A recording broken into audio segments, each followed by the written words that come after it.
Hey everyone, welcome back. Today, I'm diving into a hot topic that's reshaping global defense dynamics, Europe's growing reliance on US weapons. Buckle up because this one's a game changer. So, what's happening? In the last 5 years, Europe's arms imports have skyrocketed, increasing more than 2.5 times compared to the previous 5 years. And guess what? Two-thirds of those imports are coming from the United States. Now, why is this a big deal?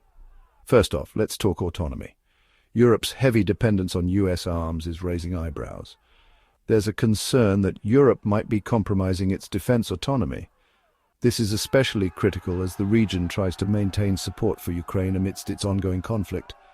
If US aid decreases, can Europe still stand strong? The answer lies in boosting domestic arms production, something Europe was slow to act on.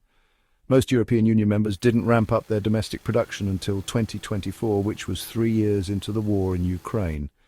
Experts are scratching their heads over this delayed reaction, but there's a silver lining: the shift towards drone warfare. Investing in next-gen warfare technologies like drones could be Europe's ticket to leveling the playing field. Ukraine's focus on drone production is a prime example.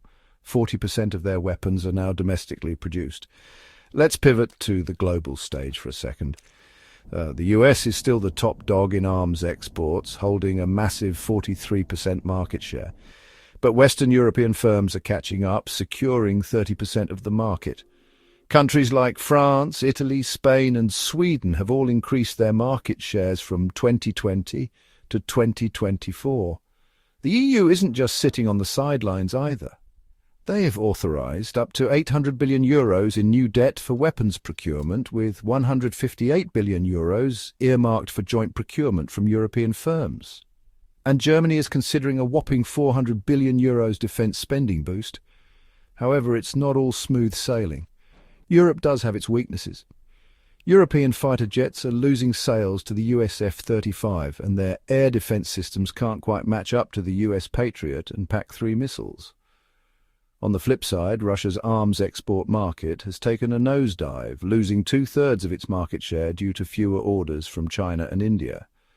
India is now looking to Western suppliers, and China's ramping up its domestic production.